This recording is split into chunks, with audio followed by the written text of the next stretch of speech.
Welcome back to Golf DMV on 1500 AM on the radio. But for people who don't sit around and just wait for a show to come on the radio or television nowadays, I mean, people just watch stuff on demand. You can get us on demand whenever you want to listen to us, 24/7, golfdmvpodcast.com. And if you scroll all the way down to the friends and sponsors section, you'll see Cache Spine Sports, the official chiropractor, by the way, of Golf DMV. This show is brought to you by Cache Spine Sports in part, not fully. Right. Now, if Cache Spine Sports wants to be the full sponsor, we can talk. Exactly. And if anyone else wants to get in, we can talk as well until we get the full sponsor. You had something you wanted to say about Cache Spine Sports? I saw Cache last week. Okay. Did we talk about that we did talk about that last week. Okay. I'm 2 weeks behind. My bad. Here we go.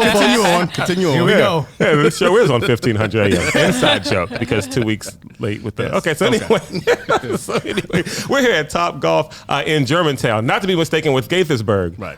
In Germantown, and we've got lead instructor Airielle Dawson here. We're going to have more on Airielle a little bit later. Do you mind if we do a quick shout out real quick? I don't mind. Okay, perfect. Elby, you've got a shout out. Yes. I want to shout out to Theta, Becky, and Trisha, who are my co-workers. Two of them have retired, but one is still working. The younger two of us are still working. Okay. The two have already retired. But we were the younger two are still working. Define younger. I love it. 50. Okay. But that's cool. I mean, this is because the younger two are still working. The other ones The other two have retired. Right. Yeah. And they're really enjoying their retirement. As they should. As they should. Oh, absolutely. They're traveling and seeing the world. But we got to talking about they're traveling currently? Well, one just got back from the Galapagos Islands. Okay. A month ago. Okay. So, yeah. All right. What the point I wanted to make before I was so rudely interrupted was that we got to talking about somebody we know is looking for an executive position. Okay. And they were recommended to go to Korn Ferry. Of the Korn Ferry tour. Because that's what they do. So when we talked about the Korn Ferry tour and a company, what do they do? Right.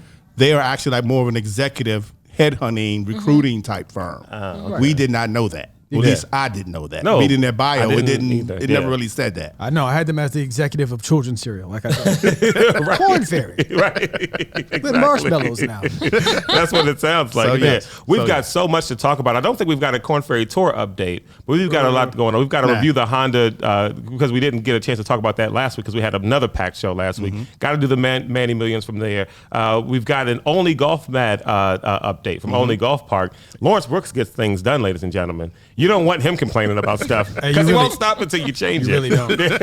Also, we've got speaking of LB, we've got an LB injury update. We've got an injury report. This injury report brought to you by Cache Spine Sports. Exactly. I wish she could help it. LPGA update. Also, Vern and I had a chance to play at Oak Creek with our buddy Steve Crouppen. We'll have an update on that round. Because, man, I mean, that was still February, wasn't it? No, it was March 2nd. It was Monday. Yeah, Monday. Of this current week. And temperatures, in the mid-60s. Yet again. Beautiful day. Pretty exciting as I It was a ruined the ridiculous segment with fry eating. Exactly. But first of all, I shouldn't toss to you. So here's the LB and Vern, you guys go ahead and eat. I'm going to speak to Airielle about what's going on here. Okay, good. Our guest today, ladies and gentlemen, Airielle Dawson, lead instructor here at Top Golf in Germantown. Thank you so much for joining us on the show. Thank you guys so much for having me. I really appreciate it. And allowing us to use this really nice party room. I guess it's a party or conference room Event space, whatever we want to call it now again. So you're the lead instructor here. That's correct. We'll get there eventually, but let's start from the beginning. You grew up here in the DMV. I am from Bowie. Okay, from Bowie. I was just in Bowie last week for something. Can't remember what it was. Did you ever play on that? Did you ever play at that Bowie course right there on 197? Bowie. You played a lot of golf there. High school, yeah. Okay, nice. Where'd you go to high school? Flowers. Flowers. Okay. Oh yeah, Oh, Flowers. okay. Yeah. Flowers. Yeah. Sister went there. That's the one in That's over there in Landover. They call it Glendale, kinda, or Mitchellville. They changed it so call it- They much. actually call it Springdale. Springdale. which is Springdale. if off you're of from the area- Warwick Road over Yes. that way. It's Correct. Landover. Over there by It's Ardmore. Landover. By Ardmore. Once they built those big houses over there, they started to change. Right, exactly. Extended The Glenarden. name change, right. They Exactly. changed it from Glenarden when they built the Right. nice houses over there. Yeah. Okay. So did you grow up in one of those big houses? I did, no. Okay. Anyway, that's a game changer. No. And so when did you get into golf? I got into golf around the age of 11 or 12. Sweet. I was playing tennis competitively before, just competing kind of all over the states in Really? tennis tournaments. Nice. Yeah, I was running track and doing that. And then Pretty much kind of an all-around athlete. Kind of, yeah. I played Okay. soccer, I swam, ran track, and wasn't good enough at anything else. But tennis and golf So once I started playing golf, I kind of just transitioned away from tennis. Okay. So, What made you want to make a transition away from tennis and into golf? I didn't actually. Why not? I did not want to do that. Why not? I mean, tennis was, it's active, and especially like running track, as a 8-10-year-old kid, you just want to run around in circles all day. So I really enjoyed it. I was pretty good at it too. So I didn't want to stop, but I was approached by a couple of golf coaches, and they said, "Hey, you should come to our golf camp." And I'm like, "I play tennis. I don't play golf." Oh, just come by, try it out, and that's in Kentland. Okay. Wait a minute. I know what Kentland is. Yeah. Right. Now, that surprises me that they had lessons in Kentland. It does Well, surprise me as well. It surprises a lot of people. Okay. Because there's no golf course I was there. going to say, where did you guys? So 202, you're going down 202 before you get to the firehouse. Yeah. The Kentland Community Center, there's actually a little piece of land behind the community center that has turf tee boxes, Okay. No. turf greens, Currently, even still? yeah, and just weeds, Wow. everything in between. Okay. So the tee knows? boxes are are mats on concrete, and the greens are just like a regular real turf green. It's in terrible shape now, but Yeah. that's where I learned how to play golf. Get out of here. I had no idea that existed. I Yeah. love it. No. I go idea. by there every now and then just to see it. Trying to have some things in mind that I would like to use that space. Hopefully, in the next couple of years, I'll be able to do some things out Yeah. there. Golfing in Kentland. I was going Yeah, to say, Kentland. my golf 202. DMV Yeah. wheels are spinning here with ideas of stuff you can do for people in that community there to Yeah. help with. Well, it's actually not a facility. It's the community center and then just the land behind it, which is nothing So the folks who wanted to teach you golf just chose to use that space. because it was there and they are from Kentland. That is so Kentland. That is. That So is the- so Kentland. Like, we're just going to use the space right there by the community center. Well, whose Yes. land is it? No, it's going to I ain't worried about it, Slim. Right, put that exactly. there, we're gonna use it. So my first golf coach, you probably heard the name Rodney Lathern. Vern's the coach guy. Oh, it'll be Easter Fry. Yeah, no, I'm not I even don't going to know. front. I'm not talking about Yeah, Rod. that was I was my first golf instructor. Nice. We had a lot of other coaches there, but so I went to Kentland as a 10, 11-year-old, and there's a ton of other kids that look just like me, and I was like, oh, okay, Right. this is cool, and slowly fell in love with it. Still have friendships with the same people that I was in golf Course, camp with of course. 20 years ago, and some of them are playing PGA Tour Latin America, Nice. PGA Tour Canada, teaching, so. Right. When Yeah, did you know from you were Kentland. when did you know you were good at it? Like, okay. Or liked it. I would say not until really when I got to high school. Okay. So I started when I was about 11, and then by the time I got to my freshman year in high school, I actually went to Laurel High School my first year, my freshman year, and I was the captain of the boys team. Oh, wow. Wow.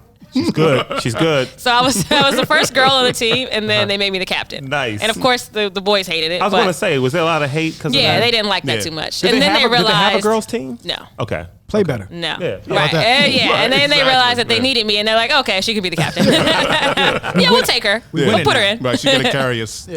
I want to get kind of back to that whole some hate from the guys when you made the guys team. But so through high school, what was that golf career like for you? Playing who did you guys play? 'Cause I'm not familiar with some of the local high school golf teams that aren't like private schools in Right, Northwest right. Washington So D.C. yeah, I mean, I'm from PG County, so we Largo played had all one. the Largo, Oh, sweet. Oxon Hill had a couple people, Bowie. Really? Roosevelt was our biggest rivalry. So I bet you Bladensburg did not. you're correct. Yeah, needed to cross Good them. assumption. Yeah, we didn't have. Let me see other schools. Can't even think of the other ones, but there was a couple schools that had some teams. How many other schools had girls? On Very the team? few. Okay. Very few. So Do I Roosevelt. sound like an 8-year-old saying how many had girls? Women. How many other had well, ladies? I mean, on high the, school Well, girls. they were girls at that Right, time. right. So yes. let me think. So Roosevelt, like I said, they had a couple girls, maybe like 2 or 3. Bowie had a couple, and then my team at Flowers, we had 3 or 4. Oh, sweet. Okay. Okay. Wow. So there were some young ladies playing some golf in the county. then. Yes, Sweet. yes. Where'd you guys play? Bowie, Okay. Enterprise. Where else did we play? Did you guys ever play Glendale? Marlton. Glendale, yeah. Marlton. Yeah. You guys, Yeah. What school is out there by Marlton? we What's hate Marlton. Oh, down the street from me. Did Marlton, Is that Marlton Wise? closed down, Yeah, right? Marlton Is that closed Wise? down. Not Wise. No. No. No, I know which one you're talking about, but I can't remember. Yeah, That way one. down the hill. Yeah. not Forestville, but No, not the other Forest. one. I know. For Yeah. everybody who's we listening, know. it's We going know. way Wait, Which at one we Brown talking about? Station Road. We talking about that one? Glen Park? That's Gwen Park. Gwen Yeah. Park, yeah. Okay. They had a team, Sweet. but everybody's team was small, like 3 people, Yeah, 4 yeah. people. But that's cool. And then they had people that were there and they didn't know anything about golf. So it was Right. kind of like all ends of the spectrum. So it's basically like first tee type situation. Yes. Within PG County. Yes. In our high school. in high school. Okay. So that's then what's there were needed. teams That's what- like my yeah. school and Roosevelt, which we were the top 2 schools typically throughout the county. So Nice. Yeah. Nice. Kicking everybody's butts. Yeah. Basically. Yeah. Of course. Okay. So and then, our lineup was girls 1, 2, and 3, and then the boys followed up. By the way. Nice. So in case you're wondering.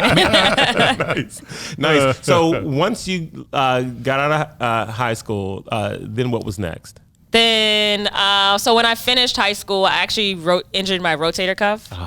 So I tore it, and my senior year, I think it was like district championship or something. Oh, man. And I got injured, and you know how injuries are in athletics. You hate to see it, but I took a year off. So I went and trained at the International Junior Golf Academy. Sweet. Where's in, Hilton Head, Okay. Beaufort, South Carolina. So I trained with Hank Haney there for a I've year. heard of him. Yes. Yeah, I know that one. Oh, yeah. yes. Hank. Sorry, Yeah. Rodney. Right. So I was there for a year and kind of rehabbed and, got my swing back together, played in a couple tournaments. And then from there, I went to college at Towson. Okay, sweet. And so you're at Towson. Did you play as a freshman? Yes. Okay. And so what was the first experience like going to Towson? Did you go knowing you were going to make the golf team?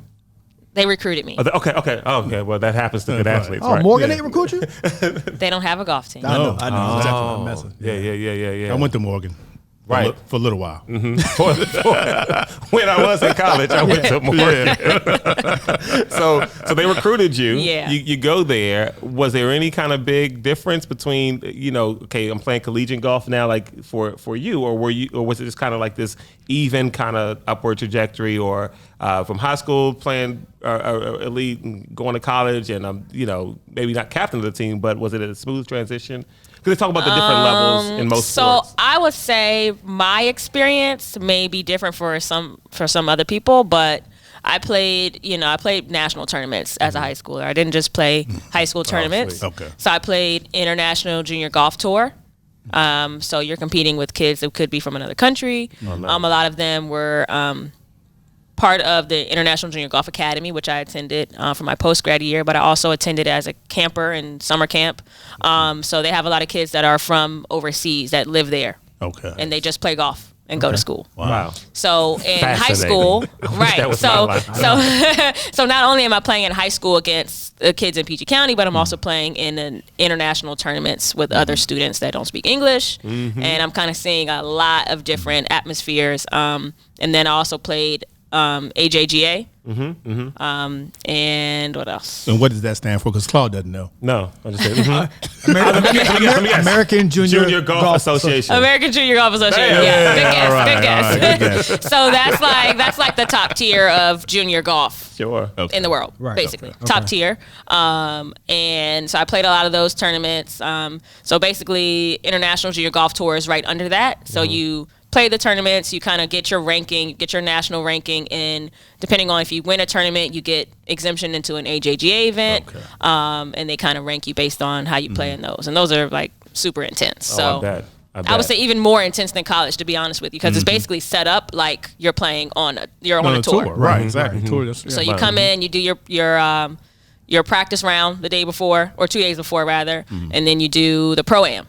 Oh wow, they have the pro. They have a pro-am, yeah. pretty good. So there's a sponsor, one of the sponsor or whomever might be playing with you, and then the other competitors as well, and then you do that round, and then 3 days of events, 3 days of competition. Okay. Man, geez, yeah, that is intense. Yep. So, high school, college, what would you consider the height of your career?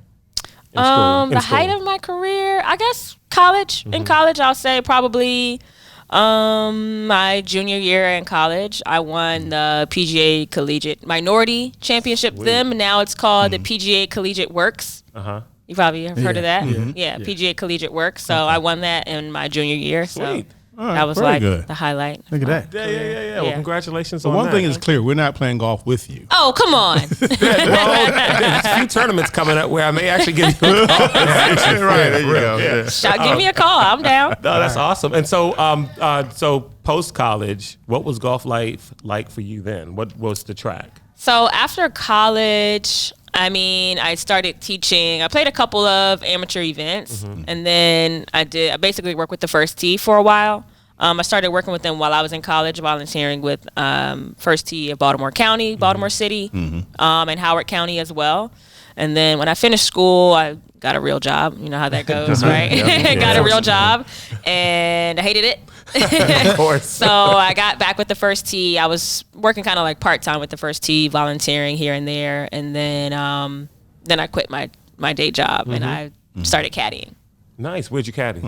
Congressional. Oh, nice. That was my first job after quitting my real job. Love it. So I quit my job and went to the golf course and said, hey, I need a job. Can I caddy? And good thing I knew the caddy master, so of course he let me in. Right. But yeah, so that was where I started my new golf career. Yeah.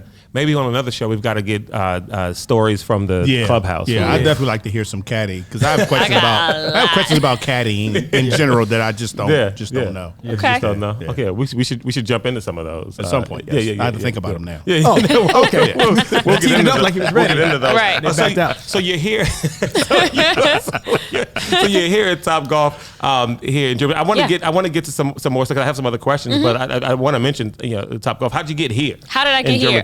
So I move around a lot. I like to always challenge myself wherever I can. So before I was at Top Golf, I was an assistant professional in Palm Beach Gardens, Florida. Why'd you come back? No, go ahead. I didn't like it. Oh. Didn't like too the much area. sun, huh? No, never enough sun. That's not the problem. No, that wasn't the problem. It just wasn't fun enough for me. Okay. So Palm Beach Gardens is a retirement community. We know that. Right. Everybody's there. It's God's waiting room, right? Yeah. Right. Like That's it. This place called the Villages almost, right? Yeah, Yes. that sounds very similar. Yes, exactly, right? That's going to be my next home. That's why he's... Oh, no. Anyway. So I wasn't having fun there. The average age was 75 at the country club I was working at. Too many old people. Yeah. I wasn't finding any new golfers. And there was just I'm not used to having an off season, being a caddy. I was traveling. I was a snowbird caddy. So I lived here in the summer and there in the winter. Wow. In Miami, rather. And then when I took a full-time job as an assistant pro, I was stationary. And then I finally saw an off season, which is summertime in Florida. Right. Yeah. And I don't mind the heat, but apparently people don't like to play golf in the heat. Especially over 75. Right. Yeah. Unless it's at 6 in the morning, you're done by 8, and then they're done for the day. At 10 o'clock, nobody's on the golf course. Right. Yeah. So then I could play a 36 holes if I wanted to.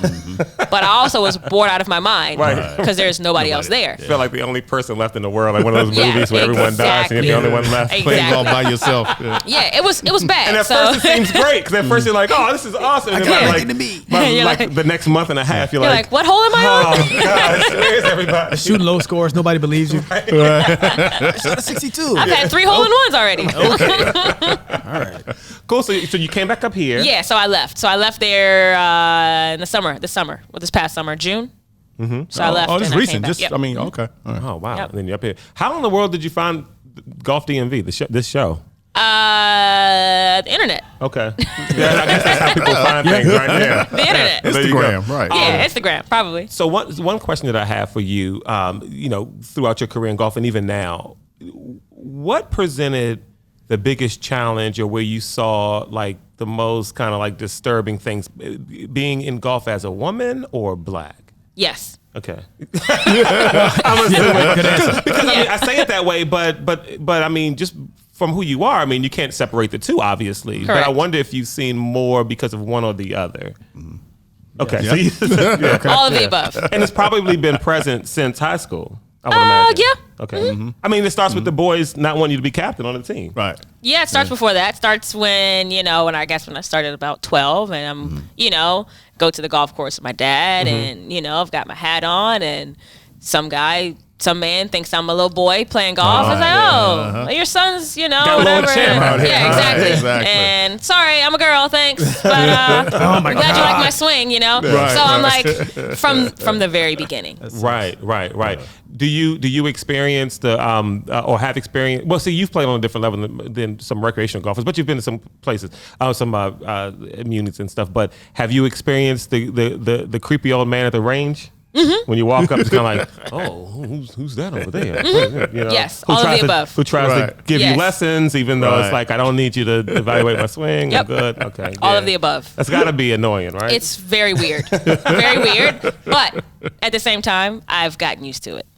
Man. Which is tough, but I mean, it's sad to hear. Yeah, but, I was going to say, Claude and I were texting about this yesterday on a different topic about how men have blind spots. Right. Because even well-intentioned, if you're like on the course and the cart girl comes up or you're getting instruction from a female instructor, you may make a comment that you think is, lighthearted or whatever, but this is like the 100th time you've heard that today. That day. Yeah. Especially on a golf course where, there are guys out there, if it's halfway through the round, they've probably been drinking. And they don't see a woman. Some of them are probably happy that they're at least not at home with whoever is there. And then they see a young lady come up and they just act foolish. So Golf DMV would like to apologize to you and all women everywhere on behalf of yes. Okay, yes. So, you have to run that. We're gonna have to put that on loop. Exactly. Yeah. Download that to your phone. Just replay it anytime somebody asks. Exactly. I kind of like a joke. So what do you think is next for you? What's next for me? Good question. So since I just started with Topgolf this past year, I see myself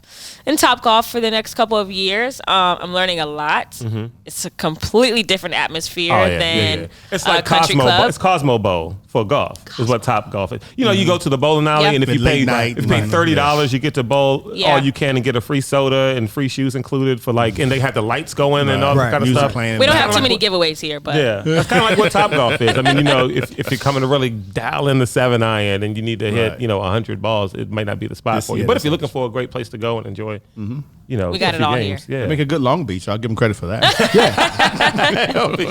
But outside of Topgolf, I see myself. Hopefully, I would love to be able to coach college in the next couple of years. That's a goal that I have for myself.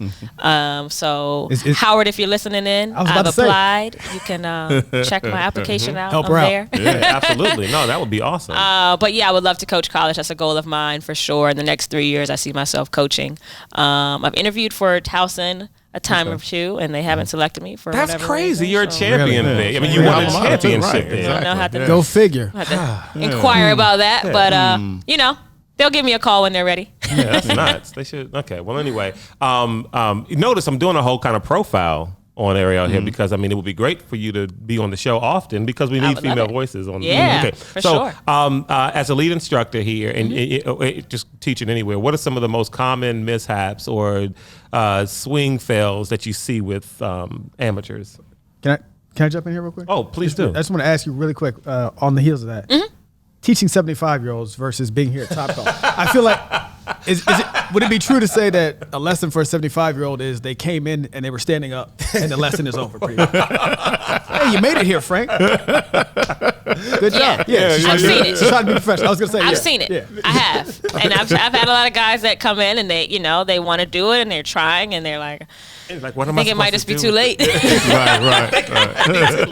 Like, what am and I supposed to do? I try to keep hope alive. I feel like I can teach anybody. I can at least teach you something that you can take away with you. But sometimes it's just a little too far gone. Okay. Well, I'm sorry, but Claude,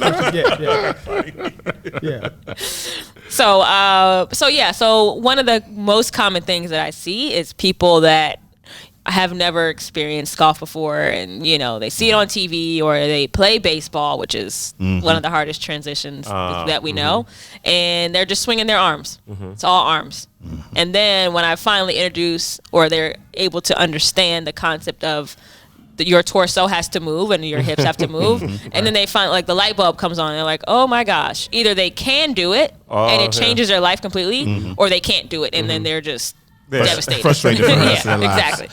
Exactly. Yeah. So if they can't do it, you just made money. You're like, yeah. 7 lessons. You know what? Sign up for my 10-pack and then of lessons because I think we might be able to work something out here. It's not gonna be immediate, but with constant practice, for the rest of your life, we can get you on the course. Yeah, so you should get used to golf being a game of fun for you and recreation with your friends. Well, that's what I try to teach people. I try to always it's just for fun. We're just having fun here.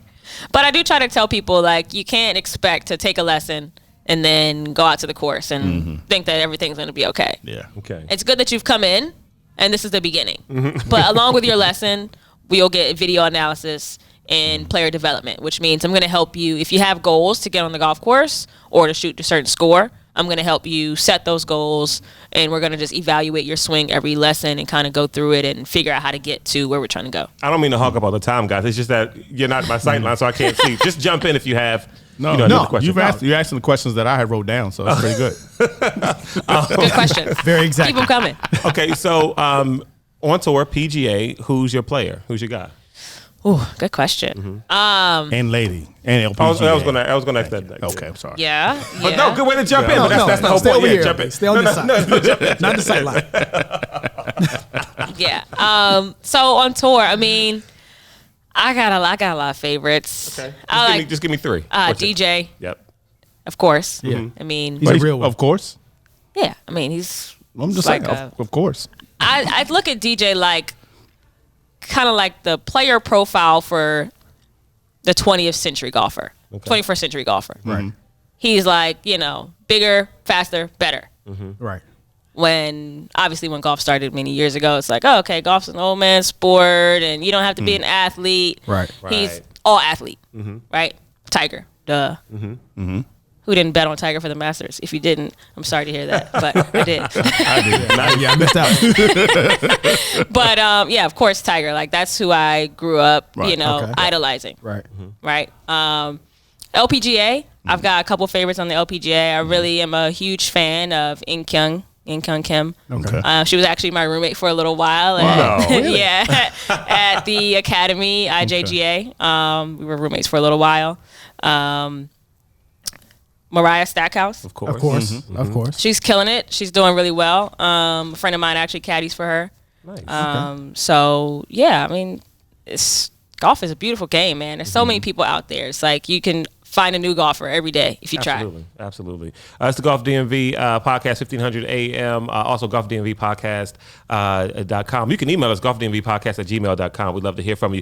Coming up on the other side of the break, we're going to get to all these other updates. We have got an injury update, Oak Creek update, real quick rapid fire stuff with Airielle Dawson as well, lead instructor here at Top Golf Germantown. We'll be right back, guys.